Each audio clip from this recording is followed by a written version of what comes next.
All right, let's jump in. So, have Tony Gaeta today, the Director of Business Development with Debtmerica. And thank you for being here. Totally appreciate you. Absolutely. Of course. Yeah. So, tell us a little bit about what you do and how long you've been there and what brought you into that role. And then we'll start getting into the deep questions. Sure, yeah. Well, I mean, just going back, I've been in the financial industry for over 30 years in various places, mortgages, subprime mortgages, wholesale, retail mortgages, and then I did personal loans and some of these horrible high interest personal loans. I worked for those companies as well for years. And so I was getting people in debt for a good portion of that time, and for the last 14 years I've been on the other side of that, trying to help people get out of that debt, because I've seen that side, and where some loans are good, some loans are not, putting people in the best situations overall, so on this side, we're helping people get out of debt. And I've been with Debtmerica for just going on over 13 years. I've been on the training and business development side for about 6 of these years now. The just benefits of this side is just overall is I get to feel better about what I do for a living. I feel that in my soul. Yes. Yeah. That's a beautiful thing. Hearing that, I can relate with that as well. So I worked as a mortgage banker for a period of my life. So yeah, and there's some satisfaction of course putting people in their homes. That's awesome. But if your audience, depending how old they are, the subprime is a time of opportunity, which is great. But some of these loans were, of course, not looking out overall in the best interest right for the clients, because it was putting them in situations that were just, gonna just implode or explode down the road once that 2-year adjusted fixed. Two-year, adjusted, and they get this higher interest rate. It was just a bad situation. So on this side, I get to kind of troubleshoot, help people get out of debt, and that's what Debtmerica does. It's for those folks who don't have other options. There's a lot of options to get out of debt, which I'd love to talk to you about, depending on how where you want to go with the conversation. But we're one option, but we're not the only option to get folks out of debt. The key is making sure that people know that there's solution and which solution is best for them. Because ignoring it, of course, is a bad choice, because that's just mental health is just exactly. So that rolls into exactly what I want to talk about next, is how debt is viewed as so taboo. It's such a taboo topic, right? And that's part of our entire meeting today, is the Taboo Buster, is really digging into that. Yeah. And I believe you did a great job at already talking about the underbelly, right? Like that impulsivity that a lot of people have that gets them into these situations where they're just underwater in debt, and then no one wants to talk about it. That's not something anyone's proud of, and then it's so taboo for that reason. And it's just that elephant in the room that no one really is able to walk confidently in and talk about. So I'm so glad we're having this conversation and shedding some light in areas where people need it, right? Absolutely. Yeah. And go on. I'm sorry. Go ahead. No, what I was going to say is, because you kind of touched on that, we get into debt for different reasons, right? And sometimes it's filling a hole in our soul, right? Because there's something that we need to work on. But instead of working on myself right now, I'm going to go buy this, or do this. The house will make me feel better. The new car will make me feel better. These new clothes will make me feel. So it's an addiction, just like any other addiction. Spending. Not to say everyone, that's the reason everyone's in debt, but it's definitely a portion of the debt that I see. and because we're human beings, and we're all connected in the same way, and we want to avoid pain is our instinct initially, instead of looking towards it, which is a healthier way to do it. So that's a way. A lot of people are in that, and some people are in debt just because they're find themselves in situations like this pandemic put a lot Right. of people in situations that a lot of people were on the right path to getting debt free, and then when the pandemic hit, and the shutdown, which we at first, of course, didn't know how long it was going to last. We thought a couple of weeks, and that turned into a month, and which turned into like almost 4 years, right? So Right. as that time was like, okay, not this month, maybe 2 more months. A lot of people remember were out of work, laid off. If you're relying on, so a lot of people out there just solely relying on commissions. In most industries, that meant they were not getting really income. So a lot of people who were like, a lot of them were on their way to getting debt free, shifted because they had to, and went to survival mode, because that uncertainty is fear. And the Yeah. main goal, of course, was wanting to keep their family protected. So a lot of people took out more credit cards. Yeah. A lot of people, unfortunately, took out these high interest unsecured loans, like for $10,000 or $20,000, not Goodness. caring about the interest rate, because their main goal was, okay, I might need this to keep a roof over my family's head and keep them fed, It's that and fight or all flight. Yeah, that fight or yeah, flight. what fight or flight. And now, of course, the economy's coming back. We're trying to stave off inflation, but now it's time to deal with those interest rates. So a lot of people are in that situation now, that were had to get in debt over the pandemic. So Yeah, but yeah. that makes so much sense. And I Mm. see a lot of that in my coaching world too. A lot of people recovering in that, like, filling the void emotionally, Yeah. So Yeah. I It's a feel it's a that. kind of a normal thing that we tend to do. We just have to be aware of it and say, okay, I'm doing this because of this. I don't need to do this, but you know. And what I always tell people, because in the years I've been doing this, is whatever the reason is you're in debt, that's fine. I mean, yes, look into it, and it's good to examine why you did it, so you could be aware of it. But dealing with the debt, when I tell them, it doesn't matter why you got in debt or how you got in debt, you're in debt. So let's find a solution, because that's the key. Because I'll tell you, so many people, Lauren, that I come to, and you mentioned that taboo of being in debt, because there's shame. Because why? Because we feel that we failed.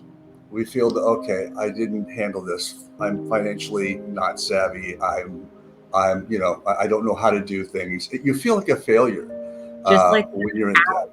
it's the same thing with that addict mindset. They have that It shame, is. you know? It is. We beat ourselves up. Yeah, We are just not kind to ourselves. right. If we would give ourselves as much love as we do, the people we care about, it would be a whole different world, right? But we are our biggest critics, and we tend to be really mean to ourselves and put ourselves down. So we're and our ego gets involved, and we're afraid to talk about it. We're afraid to even mention to someone, so we can see what the options are. So Right. a lot of people that I've talked to over the years have been burying their head in the sand, avoiding the debt, and trying to pretend it's not bothering them, but of course it is. It's like that 10,000-pound weight on their Absolutely. shoulders. Yeah. So part of my coaching is having that solid foundation, and that Mm. financial piece is Yeah, so important. And it is. clearing that, just getting that off of your plate is Yes, almost like losing 100 pounds and just it being able to totally is. focus, Yeah, you know? yeah, So yeah. Because I think you're wasting so much energy trying to avoid it. It's like all that energy that you can actually just have some peace, and okay, here's the steps forward, so we can be, happy, successful in that. yeah, so curious, the people that go through your program, do you feel like they all have a similar story? Are they all kind of, is it that shame underlying underbelly moment, or is it ever something like, what's the craziest thing you heard? How about that? Let me ask it that way. There has to be an outlier somewhere. Yeah, well, I mean, there always, to answer your first part of the question, yeah, there's always that common thread of Right. embarrassment, shame, trying to, like, I can't believe I'm in this place, and I get it, but the fact that they're saying I can't believe I'm in this place is at least an indication that they realize they're in this place, Right. and they're acknowledging it, and Right. okay, I need to do something because that's the problem, like I mentioned before. I mean, the craziest, and I see this a lot. And I mean, there's a couple craziest. So the one that I'm not surprised by it because again, we're all human, and we will deal with what's in front of us when we're ready to deal with what's in front of us.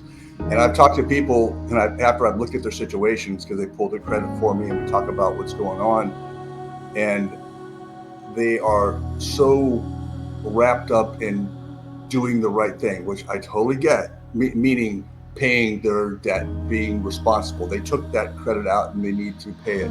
I understand that, and that's admirable. But at what cost to their health, to their family, to their future? Because they're stuck on this, I call it a perpetual hamster wheel of making minimum payments with Exactly. nothing left over Which to way save. is better then, it's Yeah. yeah. Yeah, it's that ego of, okay, well, I'm making my payments so they won't think bad of me. Meanwhile, though, I have nothing in savings. So if something happens, I'm done. I can't save for my family's future. So that doesn't make me feel good either. College funds, no, nothing there. But I'm making my minimum payments. So some people Credit struggle with worse that. too, yeah. Yeah, yeah, and they've struggled with it so much, and it's part of our ego because we don't want people to feel like we're not responsible. So I'm making my payments, and my credit score is, because sometimes there people are concerned. Okay, because credit score, a lot of times they forget about debt to income ratio, which is equally as important when you're applying for a loan. There's a lot of people that I'm talking to. Their end goal is to qualify for a mortgage, home loan. And so they've got a decent credit score, but their debt to income ratio is always the problem. Yeah. And some are both problems. Some may have, those are easier to decide. But the folks who are really concerned because they've never missed a payment, right? And they're really proud of that. I get it because trying to do the right thing. So their scores Right. not great, but it's like might be close to 700 or so. But again, their debt to income ratio is so high, but they're again nothing left over. They're struggling, sometimes working 2 jobs or 3 to just keep these minimum payments up and keep afloat. So they're Goodness. really working hard on the hamster wheel. Yeah. But I tell them what our program. Life force, yeah. Like Yeah, straight there's through there's life force, yeah. there's no room to live. They're just totally like a slave to this, and because with our program, and again, if someone can afford not to do our program, I encourage them to. But for the folks who can't afford to overpay the credit cards and get out of debt, like debt stacking, go into that later if you want. This is a program that would get them out of debt in 4 years or less. But the end result is they have to stop using them. They have to stop paying on their credit cards, so it causes their score to drop initially. When after we paid everything off, their score would be back higher than what it is now. But that score drop initially will, most people, they understand, but every once in a while I get someone that I can't do that, even though I know they're struggling. So they're trapped in that delusion, and it's not, and I don't press them. Of course, it's okay. Well, it's, we're Right. here for you, whatever you need. And a lot of times they'll come back 6 months, a year later sometimes, because okay, now I'm ready. So they're ready when they're ready was a long way of saying that. Right? Yeah, and I have the same experiences with my clients, like, Mm-hmm. you can't force if somebody's not ready to look in the mirror, then Yeah, you're literally yeah, just gonna dance around in circles with people until they right. take that conscious effort, Absolutely. And with the greatest love in my heart, I will say, I understand, but this is a solution, and I'll lovingly say, I understand you've got a decent credit score, but you understand your debt to income ratio is so high you'll never qualify for a mortgage loan. Right. And I encourage them to try if you haven't. And a lot of times they've already tried, but there's so I go, okay, well, I get it. I'm here if you need anything. And so yeah, whenever someone's ready, we're here for them. I'm glad that you approach it that way, and it's good that you follow up with just to let just to reinforce. And like you said, you Right. can't force it. But Hmm. my No. another really good question, in your experience, do you believe that people that go through the program once end up coming back around a second time or third time? Not a lot, but yeah, unfortunately, we see some repeat.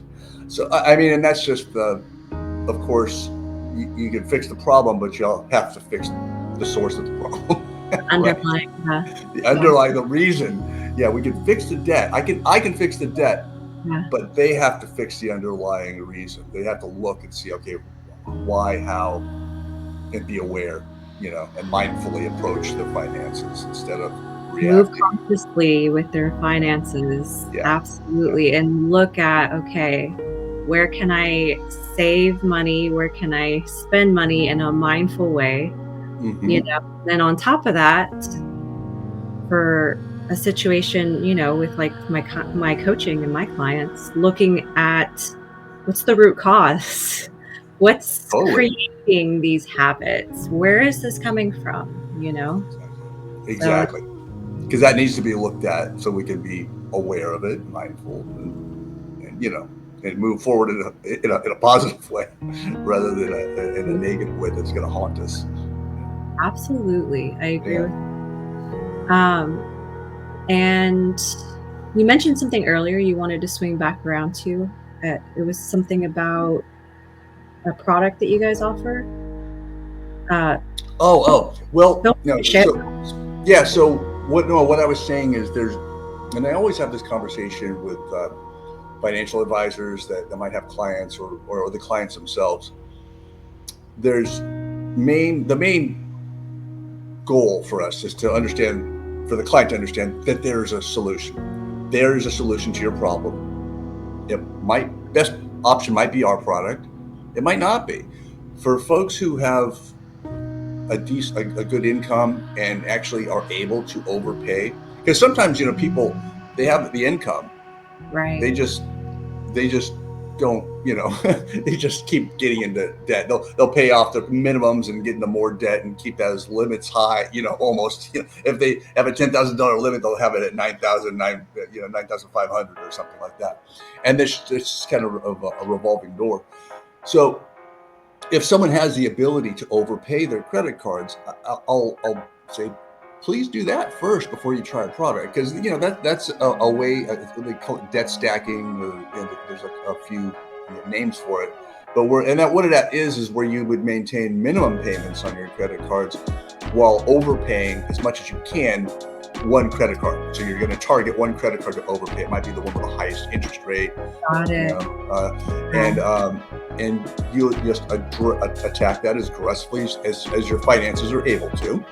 And then once that's paid off, you take whatever is that you've been paying that one credit card and switch it to the next credit card, and you pay off it. And it's a great way to get out of debt, fairly quickly, depending on how much you can overpay. And so that's the better way to do it, because that's going to maintain your credit score, and you'll see it rise back up as you get those balances down. Um, what we do is we help clients who can't afford to do that. We touched on those clients who are just making the minimum They're payments, stuck there. Yeah. and they're Yeah. stuck there. So Survival they're, mode.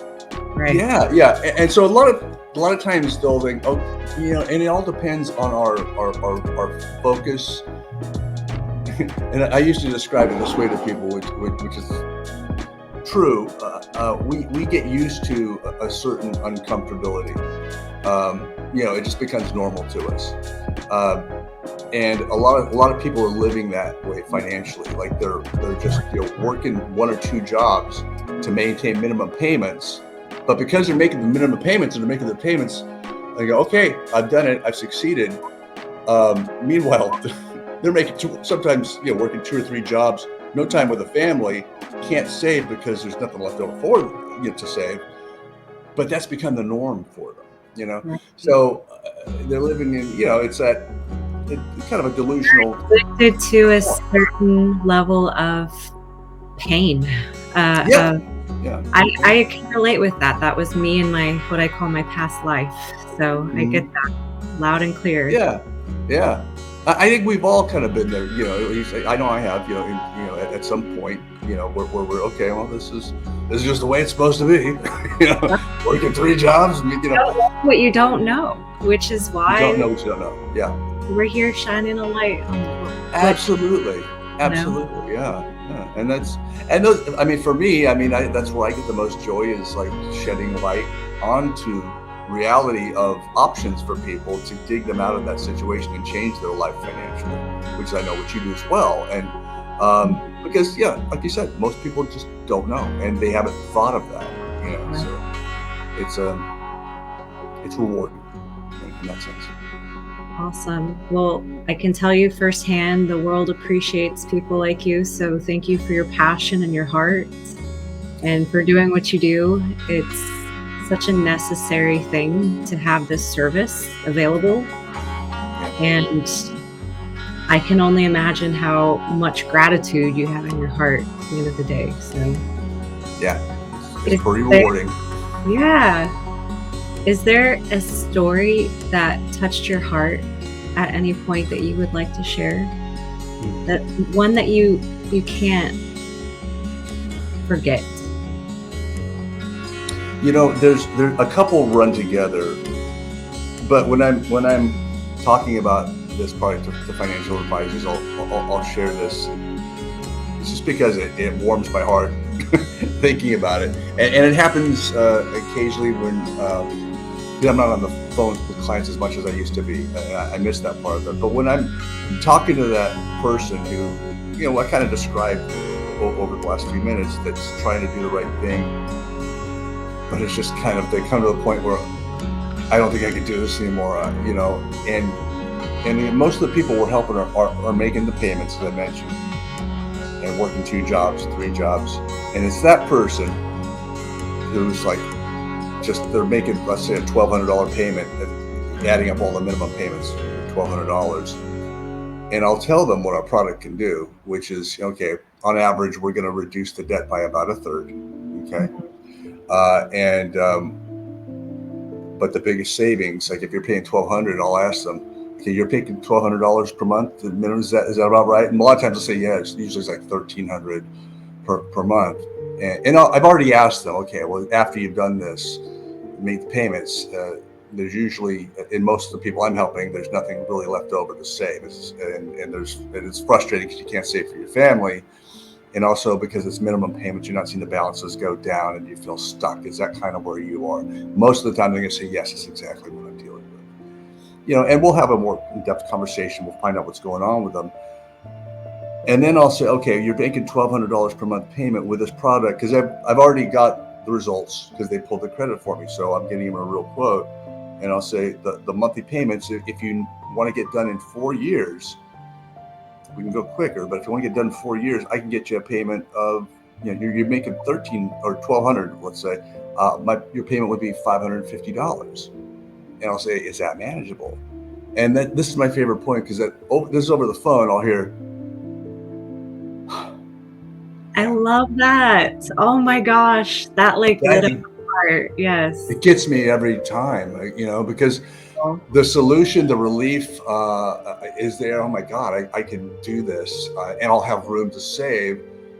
I can get life insurance now for my family or whatever the reason is. Oh my gosh, I love that. I'm getting goosebumps. I love that. It's so beautiful. Yeah. That's every time. Very nice. Oh, thank you for sharing that. Yeah, my pleasure. What if somebody were to want to do this with you guys and work through your process and take care of everything? Let's say someone's inspired today from listening to us and they reach out to me and they want to work with you guys, and I send them your way. What can they expect? What's it look like for them from that point forward? So once they would talk to you, and then once you send it to us, they will get a call from one of our agents. They'll also get an email, and an introduction. One of the emails is a link that will let them pull their debt for us. And it's a soft pull, so it doesn't affect their credit score. It just pulls their unsecured debt. That's all we see. And from there, we have an automated underwriting system. So we'll know right away if we can help the client and how much we can save them, overall, how much we can save them monthly. We'll give them options if they want to get done in 4 years, or 3 years, or 2 years, or 1 year. We'll give them all that. It's a very transparent quote. We'll give them everything, and they can decide. And the client, the agent will call the client, have a nice conversation with them, and go over the results of everything. And then, and again, there's no not here to sell them anything. We're really not. We're here to give them options, shed some light on our option. It might be the best option for them. It might not be. And then it's up to the client, of course, to decide whether our program is beneficial or maybe they want to try some other ways first. So that's it. Very, very gentle. And yeah. Okay. Yeah. I like that. I mean, at the end of the day, it's about not forcing. You have to allow. So, and that's necessary. Yeah. Just giving them the truthful quote and presenting it to them. That's all it is. Yeah. Yeah. So, ton of valuable information today. Is there anything else you wanted to share with us? That we'd love to have your wisdom and wealth of knowledge in this area. So, the only thing I'll leave you with is just, be in solution. It might not be Debtmerica if you get, like I said, if you get this, but be aware. Don't ignore, because that will just cause you stress. and we all deserve better than that, right? So be mindful and look at your situation and deal with the best solution, because there's solutions out there for you. You just have to look and see which one's best for you. Beautiful. I love that. Thank you so much, Tony. Really appreciate you and your heart and your passion, and keep up what you're doing. I hope I have a ton of people that hear this and are inspired to push past that shame that they're feeling and really look honestly in the mirror and choose to move mindfully with their finances and jump in the right direction, whether that ends with you or somewhere else. So thank you so much for your time. I'm with you. Thank you, Lauren. My pleasure. Thanks.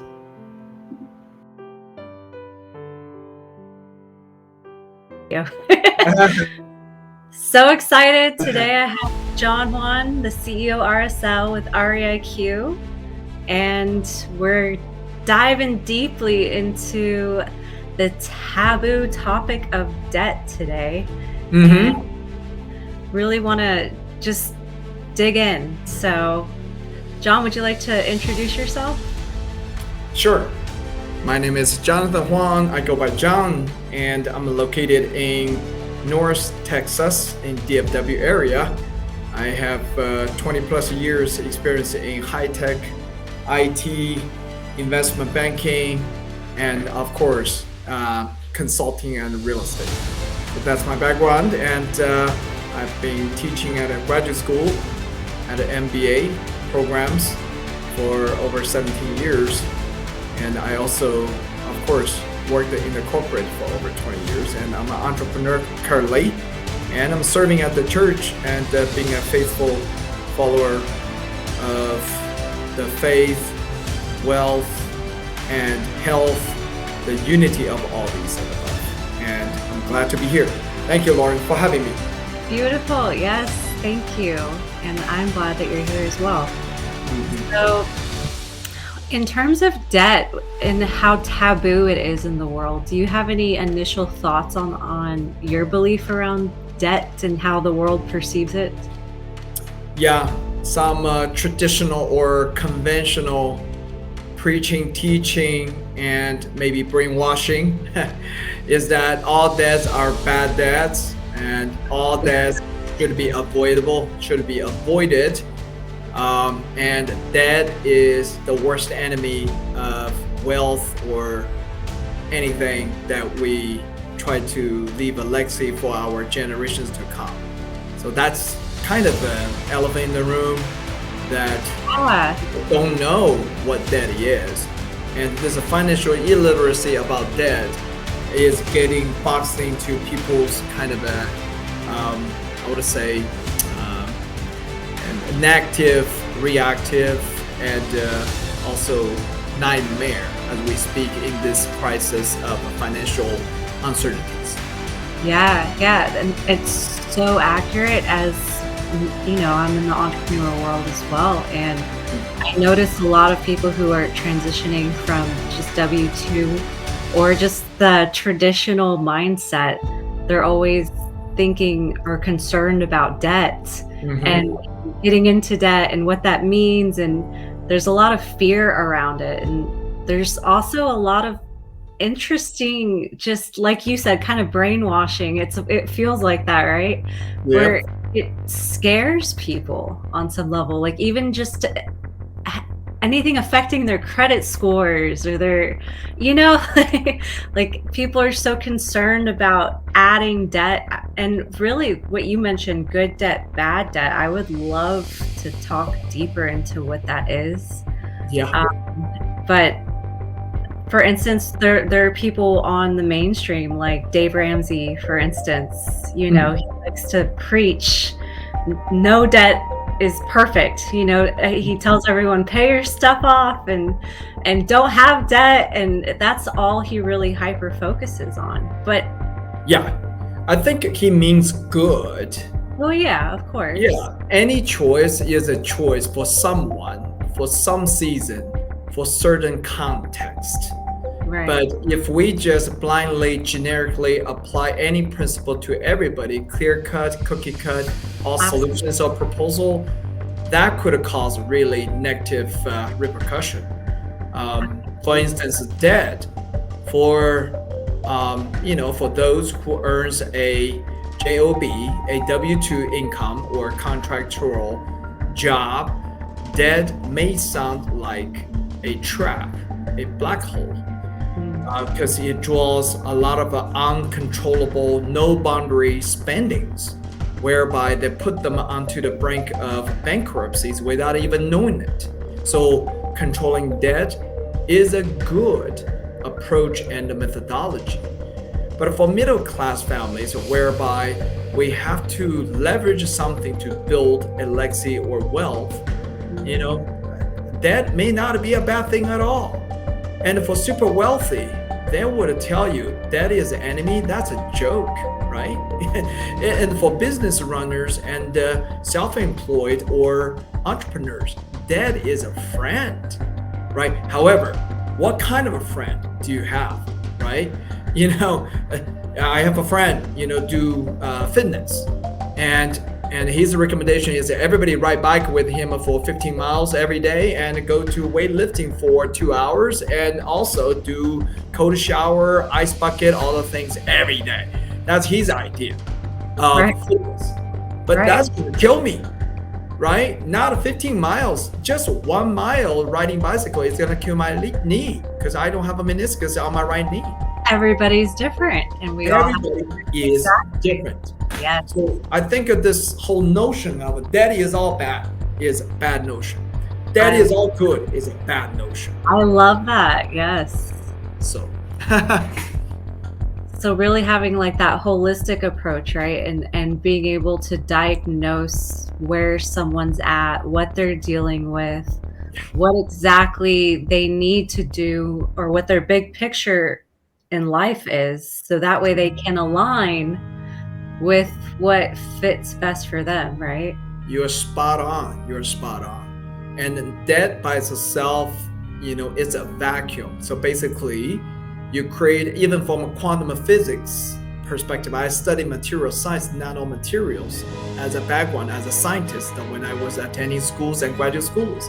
So we know that the quantum leaps and the quantum physics or imperfection in the crystal structures is how we create superpower and create momentums at that level, essentially trigger what? Atomic energy and all that. So debt is a little vacuum. The imperfection of the vacuum is going to cause the energy movement, cause the migrations of electrons and the quantums. So that is just a space, right? And we leverage the space for good reason. That's what the debt is about at a micro level. Macro level, who doesn't run debt? Country runs on debt, and companies on debt as well. Why do we need a debt? There is a debt needed because people are smart, corporations are smart. They borrow $1, even though they pay 50 cents or 10 cents for the interest, but they were able to use that borrowed money to generate a 10, 100,000 or even $1 million. So from that perspective, that's a good debt. That's a good debt that we should consider to leverage. Debt is for leveraging, is not for lifestyle. Debt is definitely not your friend when you are retiring. Debt is definitely not something you should use in order to gamble or bet on a fortune or overnight kind of a rich story. That's what not debt is for. Debt is for good, smart, diligent, hardworking people to create the wealth in tenfolds, hundredfolds. Hopefully that kind of clarify what a debt is, right? Yeah, that's a really great explanation. It's a tool of sorts, right? That people can leverage and intentionally use to expand upon their current situation with the intention of creating something better or more or greater, right? That impulsivity of, well, I need this now. So, right, just that more intentional approach, that's huge. That's right.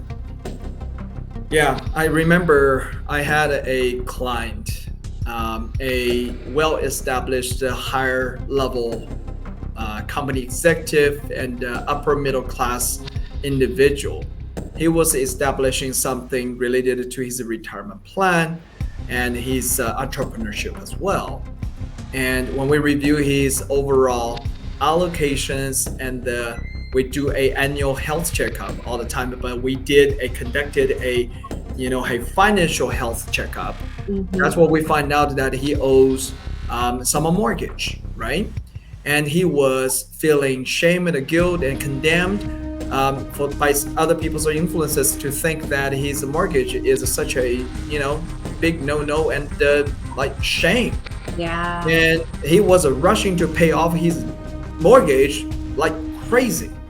He doesn't live in a kind of a lavish, over promising kind of a lifestyle. He actually has a modest house in North Dallas area and modest mortgage, but he was rushing to pay it off. Every month he pays off $1,000 more. Just try to get rid of the mortgage. So I asked him, hey, so and so, why you do that? Oh, because I just don't want to owe any debt. I said, okay. So that was back in 2018, when the mortgage is on average about 3 to 4% for 30 years, right? In North Dallas, of course, Texas. And so I said, okay, that sounds like a good intention. But based on what you are making the decision to pay it off ASAP? He said, I just don't want a debt. I'm saying, okay, what kind of a debt did you owe or are you currently owning? He said, well, I borrowed over $400,000 for this house and the mortgage rate is about 3.0 and I refinanced it to 2.8 and I'm paying additional $1,000 every month just to get rid of it. And now, happily to report, I only got 80 grand left, $80,000 left on this mortgage. I'm like, wow. Yeah. Wow. Why would you do that? He said, I just don't want a debt. Then I asked him, remember, this guy is a senior executive with a major international corporation, and he is in charge of a P&L. So he is a general management position executive. So he should know what is money, how money works. But turn out his explanation is any debt is a bad debt. Man, I just took that for somebody's book and the radio stations. It's like, okay. heavily programmed into people, and that shame and that pressure, and it's it's what happens on the other side of it, you know? So it's really You're totally great. right. And that this peer pressure and the neighbor pressure that everybody is debt free is like a kind of a trophy they hang on their neck to show Right. off to everyone. Yeah, And that's exactly it. yeah, it's a kind of a on the other side of the world, entrepreneurship or business corporate world, you pride yourself with a healthy cash flow and healthy debt management versus clean sheet of a book, cash on deposit and no debt at all. Then Right, that would be a shame, right? Because you don't know how to run business. right. So back to this gentleman, I asked him, why would you rush to pay off your 2.8% 30-year mortgage? Why would you do that? He said, it's just bad, right? Because I need to pay a lot of interest. I said, okay. At that time, folks, currently, inflation is more than 8%. At that time, the inflation was upside down, and it was up and downs and upside down. It was quite low. However, it's definitely more than 2.8%. How about that? So I said, if the inflation is more than 2.8% and you have so much of a cash you're thinking to put into the mortgage to pay off, why don't you just hold off that debt? Because the bank is loaning you money for free considering the inflation. He was shocked. He was completely shocked. The pigeonhole view, Lauren, of a debt is debt, cash flow is cash flow, and then Yes, the interest is the interest, and the inflation is the inflation. That discrete view at that level of education and the executive position, it shocks me, Lauren. yes. I It's I agree. how illiterate that we have now at that level of education position. The person doesn't understand what that really means. Right, How and does he run his company? it's so important though to shine the light onto this, right? Because it is so taboo. Nobody talks about it. They just all the ducks in a row, they follow each other and they do the same thing because the person before said this is what you need to do. And then there's the disruptors like us. We're expanding the vision, we're shining the light, we're educating beyond what is comfortable, and That's really creating new neural pathways for a smarter, a healthier, a more intentional way of life, right? The intentional way of life. You are shame absolutely doesn't have to be there. The shame does not have to be there. It's a unnecessary byproduct of yes. a belief system that is outdated. It is the BS, right? Belief system that people embedded and conditioned them in. Yeah. And I still remember what fear stands for is a false truth being presented to you. It's a false belief False that everybody wants to, they wanted to feel comfortable with their situation because of their complacency. They want to pull you down to be in the same pond with them, right? Yes. Yes. And if anyone who is spiritual and faithful, they would understand God gave us a life and He wants us to have a flourishing life, a life that beyond our imagination versus let us worry about the $8,000 debts, $1,000 more Right. agreement. That's not a blessed life to start with. We are innately limitless within. So, and just That's what you are educating people about. That's why I appreciate you so much. The limitless thinking and the limitless mentality of dealing with things, matters, decision makings, that is so crucial. You should teach more. And especially in the debt management and financial crisis that we're facing now, you really need to preach more and teach more.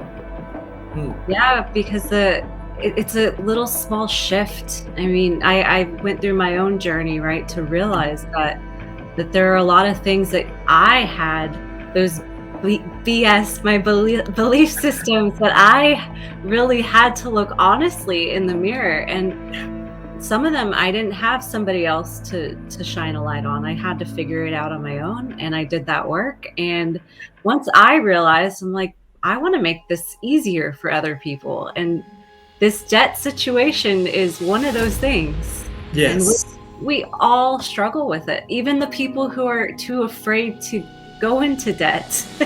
there's shame full spectrum, you know? Yeah. And this reminds me about, debt, and the conversation of a debt is an instrument that the dark energy leverages to occupy our mind and soul. Yeah. And debt is not scary. It's created for a good reason. And if it's a evil thing, if it is a bad thing, then it shouldn't exist. It will die out a long time ago. It's a necessary thing, right? Intention. You're absolutely right. Intention. So for those who don't have a good discipline, of course, debt would be a nightmare.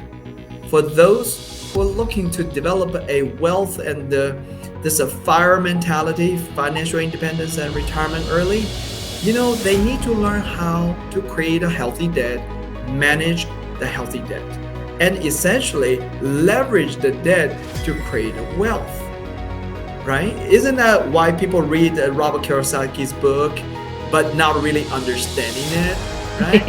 Yeah, it's the smartest way to move. And we're all on that end of the spectrum, wanting to move as smart and as intelligently as possible.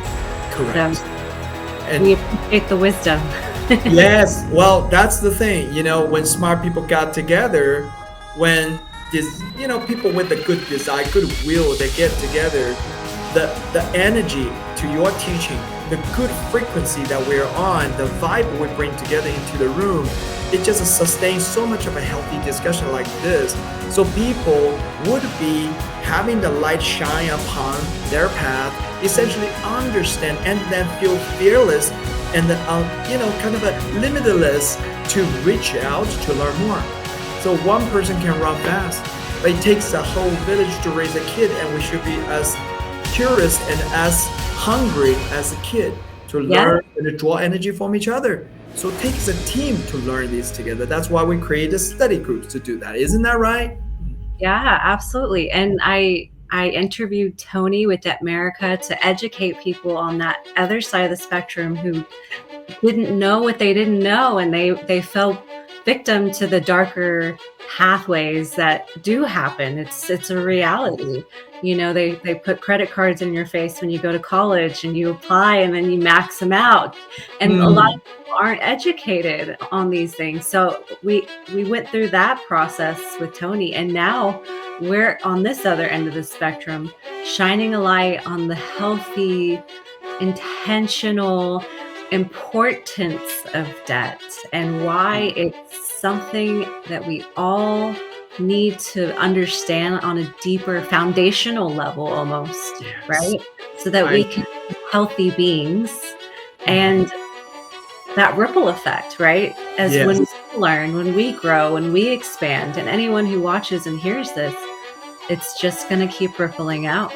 And that's my goal, and my mission is for us to continue those positive ripples in the world. And I appreciate your knowledge and education. And if you don't mind, I'd love to really get a little bit more info on what you teach others in general, and how you can give back and help if somebody watches this and they're inspired and they would like to get in touch with you. Wonderful, Lauren. Well, they can get in touch with us through Discord, through Facebook, through any of these social media platforms. And we do offer financial literacy to everybody. And even those who doesn't need such information, they still need it. What I mean is the following.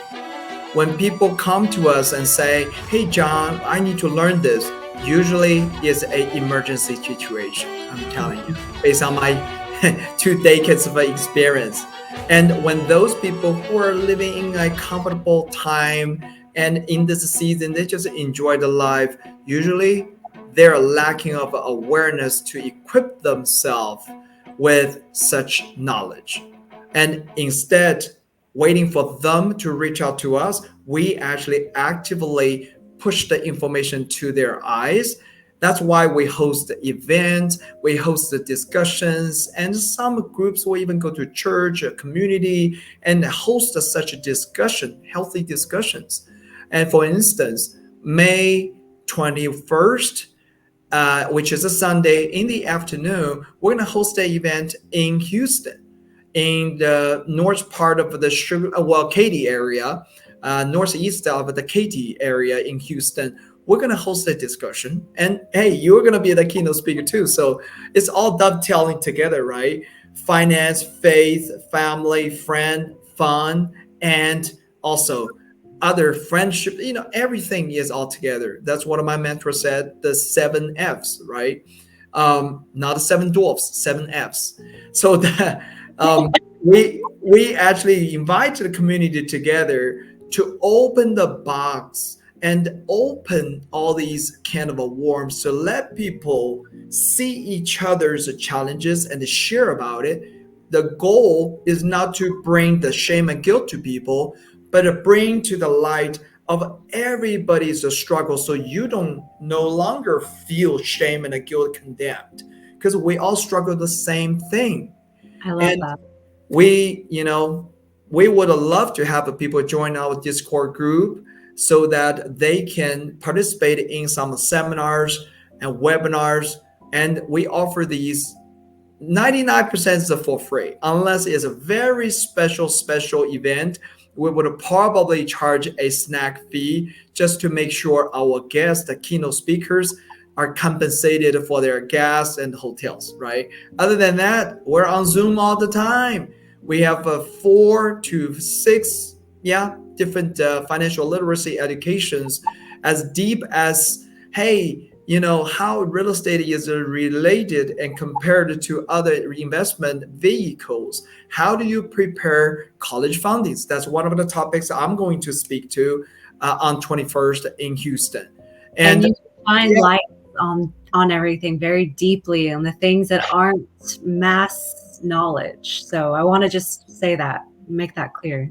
Yes, totally. And we can go really deep on certain discussions and the sharings, and we can put out the formulas to show you how hedging can really work out for your investment if you're young, and how do you really secure your retirement. For instance, I just taught some classes lately. I said there are 4 principles for any retirement planning. This is not a prudent kind of a mainstream thinking and teaching and preaching, try to sell you a class, sell you a book, because this is knowledge is all free. For instance, you got to take care of 4 things. First, retirement is all about a cash flow. 2, you need to consider tax plannings dearly. Otherwise, you're just co-authoring and co-funding a retirement plan with the IRS as a beneficiary. Right? The number 3, you really have to take care of your retirement as if you are protecting it.